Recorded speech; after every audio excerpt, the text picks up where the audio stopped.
지난주 본문에서 나중되었지만 먼저 된 우리 야고보 사도에 대해서 살펴봤습니다. 야고보는 예수님 공생의 기간 제자 중에 끼지도 못했던 사람입니다. 그러나 이후에 부활의 주님을 만나서 12제자보다 위대한 사도가 되었습니다. 나중 믿었지만 먼저 믿은 사람의 믿음을 더 추월한 놀라운 간증이 된 사람이 야고보입니다. 여러분도 나중 되었을지라도 먼저 된 자보다 더 놀라운 믿음을 가진 칭찬받는 성도 되길 축복합니다. 아마 여러분 인생에도 믿음의 롤모델이 있을 겁니다.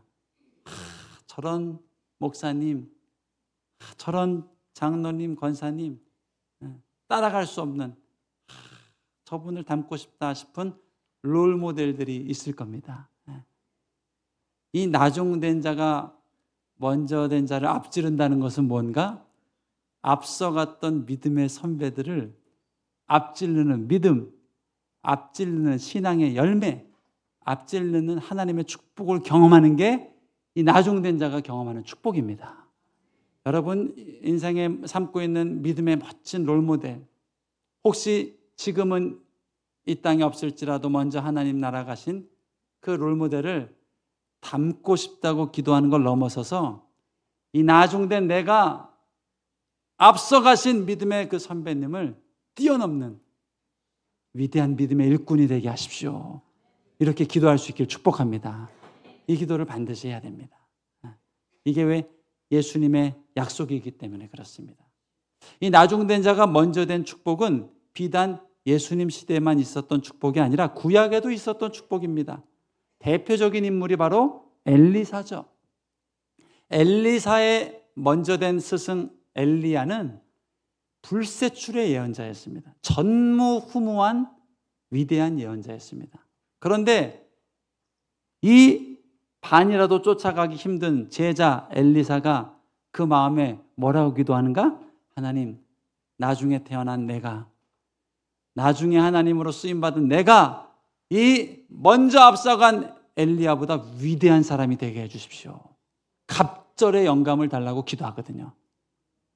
이게 인간적으로 보기에 얼마나 어리석고 무모했는지 그 얘기를 들은 스승 엘리야가 뭐라고 그럽니까? 네가 참 어려운 걸 구하는구나. 이 얘기를 열왕기상 2장에 보면 3번이나 얘기합니다. 열왕기하에 보면. 그런데도 엘리사가 이 나중된 내가 앞서간 선친보다 위대한 일꾼이 되겠습니다. 이 갑절의 영감을 구하자 엘리야가 떠나자마자 갑절의 영감의 사람이 된 겁니다. 할렐루야. 이 나중된 하나님의 백성들이 먼저 된 축복을 경험할 수 있기를 축복합니다. 믿음의 롤모델을 삼으십시오. 노고를 삼으십시오. 그리고 그만큼 닮게 해달라고 기도하는 게 아니라 그를 뛰어넘는, 앞서간 믿음의 선친들을 뛰어넘는 믿음의 영광을 경험하게 해주십시오. 초대교회, 우리의 롤모델은 초대교회 아닙니까?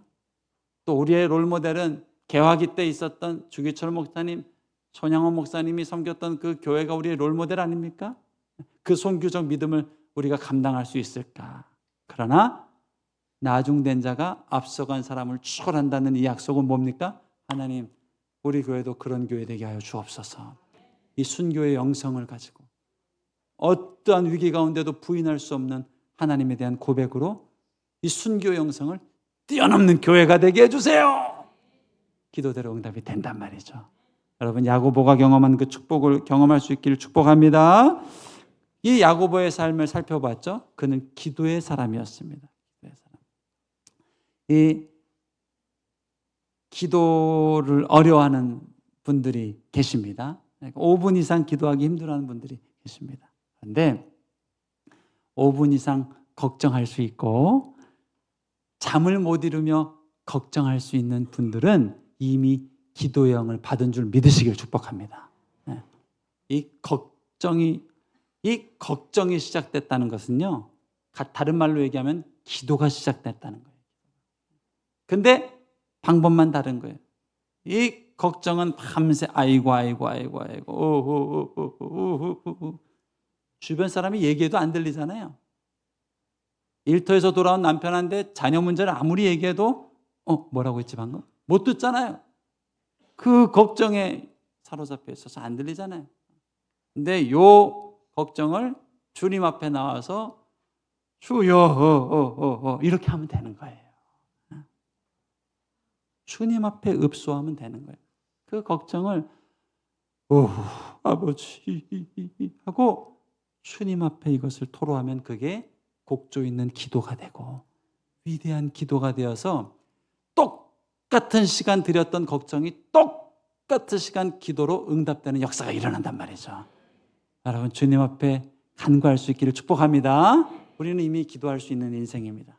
두 번째, 말씀의 사람이었습니다. 야고보는 이 기도가 내 간구를 하나님께 올려드리는 거라면 말씀은 하나님이 우리 인생 가운데 주시는 축복이에요. 하나님의 뜻을 이 땅 가운데 펼쳐대는 축복이에요. 야고보에게는 이 하나님의 말씀이 저수지처럼 많이 있었습니다. 어떤 상황, 어떤 문제를 만나도 말씀을 쏙쏙 끄집어내서 그 말씀대로 선포하고 믿고 하늘의 뜻을 펼칠 수 있는 능력이 있었단 말이죠. 여러분 말씀의 사람이 되길 축복합니다. 특별히 지난주부터 이제 욥기를 통독을 시작했는데 이 욥기 말씀을 정말 은혜 받기를 바랍니다. 제가 다음 주에 이제 욥기 조금 추가 부연 설명을 할 텐데 이 욥기 말씀이 정말 진리의 말씀입니다. 이 하나님 말씀을 묵상하면서 이 하나님의 능력을 가진 말씀의 사람 될 수 있기를 축복합니다. 그거는 이제 개봉박두입니다. 다음 주에 나누겠습니다. 자, 그 야고보가 이제 마지막으로 이 할례 문제로 씨름하고 있는 힘들어하고 있는 교회의 마지막 이제 기준을 제시합니다. 그게 오늘 말씀입니다. 19절, 20절 말씀입니다. 자, 한번 읽습니다. 시작. 그러므로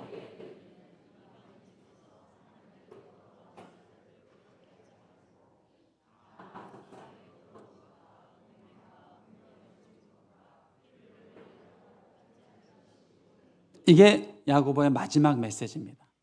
그리고 지난주 하나님의 말씀이 활용 점정이 됐다고 그랬죠? 그리고 오늘 이 보석 같은 중재안으로 인해서 문제가 해결되고 교회가 부흥하고 평안이 회복되는 역사가 일어납니다. 오늘 이 중재안 속에 담겨있는 좀 뜻을 살펴보려고 합니다. 4가지를 제시했습니다. 우상에게 더러운 것, 이거 하지 말라. 우상에게 바쳐진 제사 때 드려진 음식 먹지 말라. 이 얘기입니다. 두 번째, 음행을 하지 말라. 그 우상 숭배하는 자들이 주로 음행을 하거든요. 그 제사 때도 음행을 사용하거든요. 절대로 음행을 하지 말라. 세 번째, 목매어 주인 음식 먹지 말아라. 우상 제물에 바쳐지는 제물 특징이 대부분 목매어 죽여서 드리는 제물이 많았습니다. 그 우상 문화 하지 말아라. 네 번째, 피를 멀리하라. 피채 먹지 말라. 이 구약에서 피는 생명이니 피채 먹지 말라고 그러죠. 그래서 피를 멀리하라. 피를 먹지 말라고 4가지 제안을 당부합니다. 그러니까 예수 믿으면 천국 가는데 아무 문제 없어요. 할례 안 해도 돼요. 사실 이런 것도 안 해도 돼요. 우상에게 바친 음식 먹어도 되고 안 먹어도 돼요. 상관없어요. 천국 가는데 아무 문제 없어요. 라고 얘기할 법한데 오늘 이 4가지 기준만은 그래도 지켜줬으면 좋겠다 하고 제안을 하는 거예요. 왜 그럴까요? 교회의 질서를 위해서 그런 겁니다. 교회의 질서. 따라볼까? 하나님은 질서의 하나님입니다.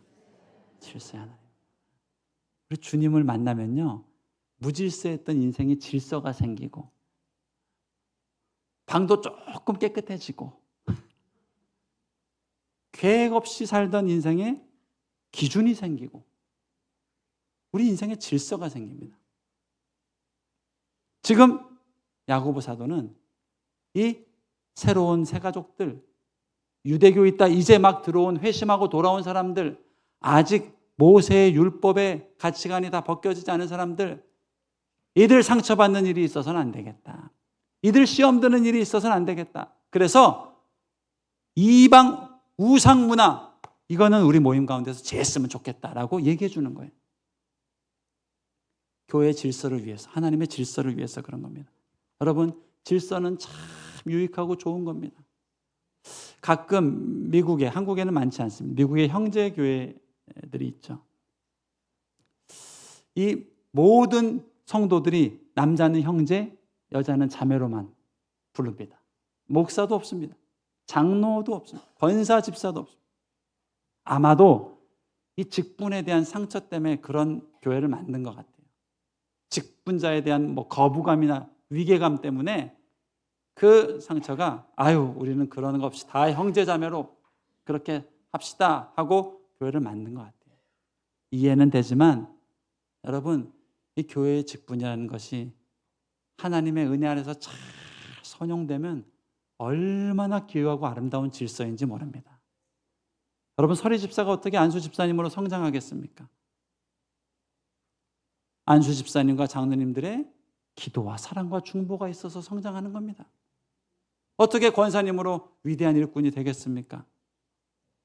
멘토들의, 직분자들의 귀한 기도와 이끌어주고, 상처받고 안 나올 때 가서 격려해주고 다시 땡겨주고 하는 이 교회 질서가 있기 때문에 아름답게 세워져 가는 겁니다. 이 직분은요, 아름답게 사용되면 얼마나 유익한지 모릅니다. 우리 하나님은 질서의 하나님이세요. 저는 평신도로 있을 때 이 법, 특히 교회 헌법에 대해서 참 거부감이 있었습니다. 왜냐하면 어렸을 때 다니던 교회에서 이 법 가지고 싸웠거든요. 그래가지고 교회가 갈라졌었습니다. 이 법을 내 욕심대로, 내 뜻을 관철하는 대로 사용하니까 이 법에 대해서 이 거부감이 있었고, 또 성경도 가만 보니까 율법을 나쁘다고 하는 것처럼 느껴져요. 그러다 보니까 헌법에 대한 부정적 이해가 있었는데, 신대원 2학년 때 이 한국 교회에서 존경받는 덕수교회 원로 목사님 손인홍 목사님이 이 감사하게 그때 한 학기 헌법 강의를 해주셨는데, 얼마나 제가 참 법을 주신 하나님께 감사하고 그 헌법을 정말 은혜롭게 공부했는지 모릅니다. 이 헌법은 다투기 위해서 만들어진 게 아니라 교회를 보호하고 성도를 지키기 위해서 만들어진 거예요. 이 법을 자세히 보면 교회에 대한 사랑이 있고, 그 법대로만 잘 지키면 교회가 평안하고 성도들이 보호를 받을 수 있어요. 할렐루야. 이 헌법 속, 그 헌법 강의 들으면서 얼마나 은혜 받았는지 모릅니다. 여러분, 우리 하나님은 질서의 하나님입니다. 우리 인생에, 우리 가정에 질서를 만드시고 기준을 만드시고, 그걸 통해서 인생과 가정이 평안하게 승리하게 도와주시는 거예요. 여러분, 우리 인생에 질서를 만들어 가실 주님을 찬양하길 축복합니다. 가정도 마찬가지입니다. 주님을 열심히 믿으면 질서가 회복됩니다. 아버지로서 가져야 될 질서가 있고, 어머니로서 가져야 될 질서가 있고, 부부 간에도 질서가 있죠. 부모와 자녀 간에도 질서가 있죠. 그 질서를 회복하는 분이 우리 하나님이에요. 오늘 이 야고보 사도는 확실히 현재 스코와 바울과 베드로보다 한 수 위였습니다. 이신칭의의 믿음에는 변함없는 확고한 뜻이 있었지만, 한 단계 더 나아가 새 가족들, 그리고 믿음이 연약한 자들을 향하여서 보듬을 수 있는 이 중재안을 내놓은 거예요. 여러분, 이러한 하나님의 사람으로 승리할 수 있기를 축복합니다. 20절 말씀 다시 한번 읽어봅니다. 시작. 다만 우상의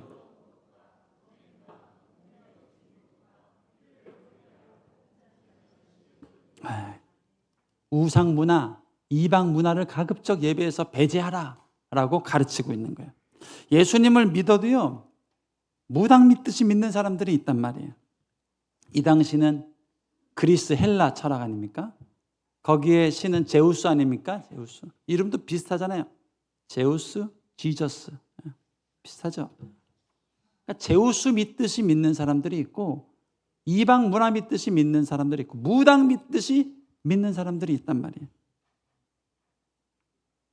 그래서 이런 잘못된 믿음을 심겨지는 것을 배제하기 위해서 우상 문화를 철저하게 배격하라고 가르치고 있는 거예요. 제가 어렸을 때 한 5년 정도 이제 큰 집에 제사드리러 명절 때 못 갔습니다. 아버님 사업이 좀 어려워지면서 한 5년, 6년 이렇게 못 갔어요. 그리고 그 사이에 이제 저희 가정은 교회 다니는 가정이 됐고 예수 믿는 가정이 됐고 그리고 이제 형제들을 복음해야 된다. 또 믿음이 생겨서 아버님이 이제 큰 집에 갑니다.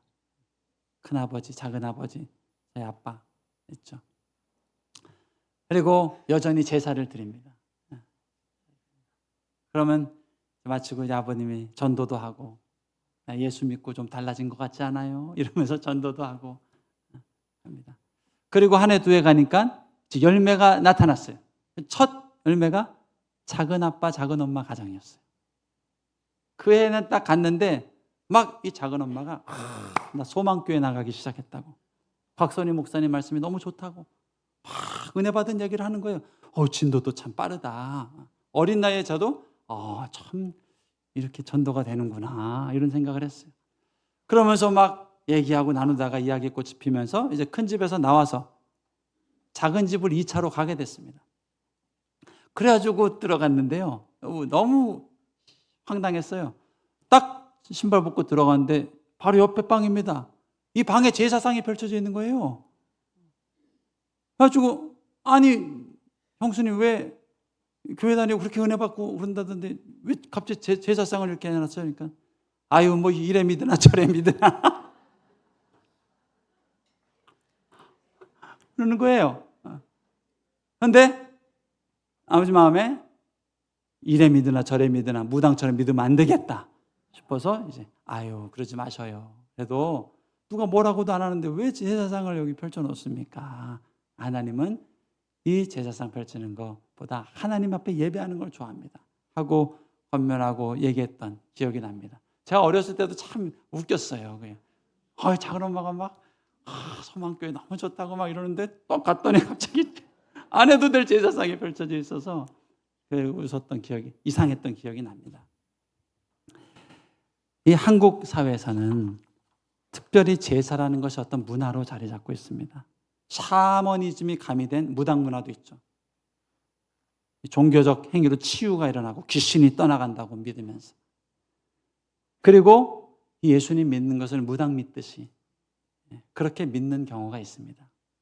그래서 한국 교회에서는 특별히 제사 문제에 있어서 엄격하게 다른 나라보다 더 엄격한 잣대를 가지고 전통과 기준을 세워서 이걸 지켜온 거예요. 결국 그 선친들의 믿음을 통해서 이 교회가 이렇게 단기간 안에 말씀 안에 복음 안에 정결한 교회로 성장할 수 있는 축복을 경험한 것이죠. 여러분 우리 하나님은 하나님의 질서를 통해서 우리를 지켜주고 새롭게 하십니다. 그래서 오늘 야고보가 이 교회의 질서를 위해서 4가지 중재안을 내놓는 겁니다. 여러분 우리 인생의 질서를 잡아주시고 혼돈과 무질서한 인생을 질서와 정돈된 인생으로 만들어 가시는 주님 앞에 계속 엎드릴 수 있길 축복합니다. 두 번째, 오늘 말씀을 통해서 또 하나 살펴보고 싶은 게 있는데요. 그것은 이 야고보 사도의 마음속에 숨겨진 이 사려 깊은 배려의 마음입니다. 사실 야고보 수준에서요, 제사 음식 먹든 안 먹든 상관없습니다. 예수님 믿고 구원받는 거지 그 제사 음식에 먹든 안 먹든 또 죽은 음식, 목매어 죽인 음식 가까이 하든 멀리 하든 그게 무슨 상관이야? 전혀 상관이 없습니다. 또 그렇게 얘기할 수 있습니다. 그런 거 신경 쓰지 마세요. 왜 그런 거에 자꾸 신경 씁니까? 라고 얘기할 수 있습니다. 그런데 야고보가 지금 주목하고 있는 사람은 뭡니까? 교회 온 지 얼마 안 된 새 가족입니다. 이제 막 유대교에서 회심하고 돌아온 그리스도인들입니다. 아직 모세의 율법이 인이 박혀 있는 사람들이란 말이에요. 그 사람들이 시험 들고 그 사람들이 혹여라도 복음 외에 다른 이유로 교회를 떠날까 봐 그들에 대한 배려로 이런 문화는 교회에서 하지 마십시오 라고 당부하고 있는 거예요. 여러분, 이러한 배려와 성숙된 이해심이 여러분 안에도 잉태될 줄로 믿습니다. 잉태될 수밖에 없어요. 예수님을 믿었으니까요.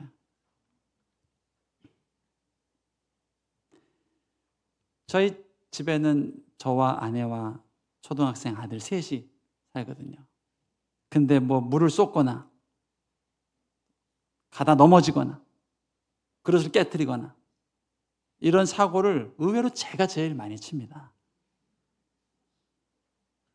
아내하고 아들은 조심성이 있어서 거의 그런 사고가 없습니다. 아들도. 근데 저는 사건 사고가 많이 일어나요.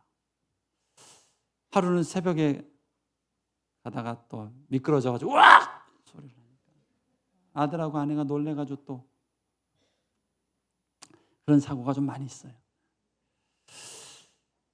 하루는 아들이 한 초등학교 들어가기 전쯤인가요? 하루는 이제 자려고 누웠는데 아들이 안 들어와요.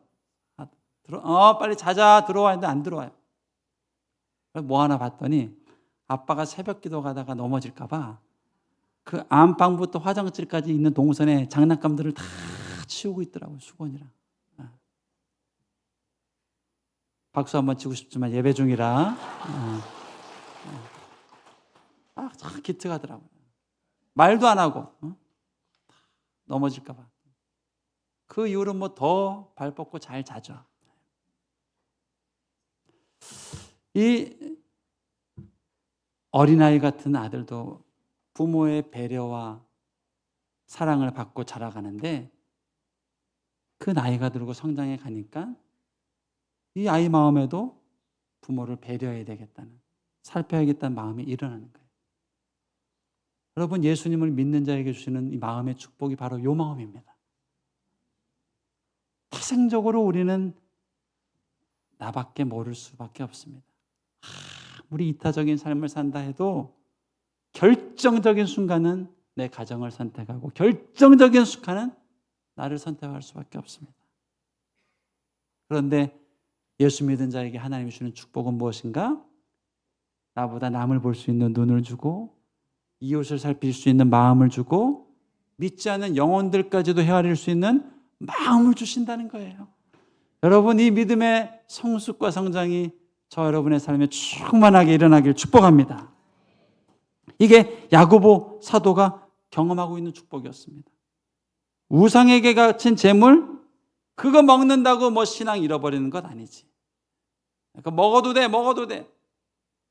그러나 이 단계를 지나가고 나니까 이제는 이 내 믿음을 넘어선 이웃에 대한 배려와 이 특별히 믿음이 연약한 자에 대한 배려가 내 안에서 흘러나오는 거예요. 그리고 오늘 이런 위대한 중재안을 내놓고 결국 교회가 이 말에 순응하고 하나 되어 다시 부흥하고 평안한 교회로 나가게 됩니다. 여러분, 평안한 인생, 평안한 가정, 평안한 공동체 될 수 있길 축복합니다. 오늘 이 본문 때만 해도 이신칭의의 믿음을 강조하면서 절대로 다른 건 타협이 안 된다고 외치던 바울, 그 바울이 고린도 전서에 가면은 그도 뭐라고 얘기하는가? 그도 새 가족을 배려하는 말을 합니다. 특별히 이 오늘 안건 우상에게 바쳐진 재물에 대해서 바울이 고린도 전서에서 뭐라고 말하는가? 고린도 전서 8장 9절 말씀을 한번 봅니다. 그런즉 너희의 자유가 믿음이 약한 자들에게 걸려 넘어지게 하는 것이 되지 않게 하라. 나는 먹어도 상관없고 나는 뭐 우상에게 바쳐진 재물 먹어도 나 전혀 거리낌이 없다 할지라도 만약에 그걸로 시험 드는 사람이 있다면 그 음식을 안 먹는 사람이 되면 좋겠다라고 바울이 얘기를 해요. 심지어 8장 13절에 가면 이 믿음의 백성들을 얼마나 배려하는지 이렇게까지 얘기합니다. 13절 말씀입니다. 그러므로 만일 음식이 내 형제를 실족하게 한다면 나는 영원히 고기를 먹지 않을 거다. 그래서 내 형제를 실족하지 않게 하는 걸 택하겠다. 이게 바울의 마음 가운데 새겨진 신앙이고 그것을 가르치고 있습니다. 할렐루야. 참 놀랐습니다. 우리 안에 주신 예수 그리스도의 십자가는 얼마나 삶을 이타적으로 만들어가고 이해와 배려하는 인생으로 만들어가는지 모르겠습니다. 여러분 안에 심겨진 주님의 십자가를 찬양하길 축복합니다. 인생은 변화되는 겁니다.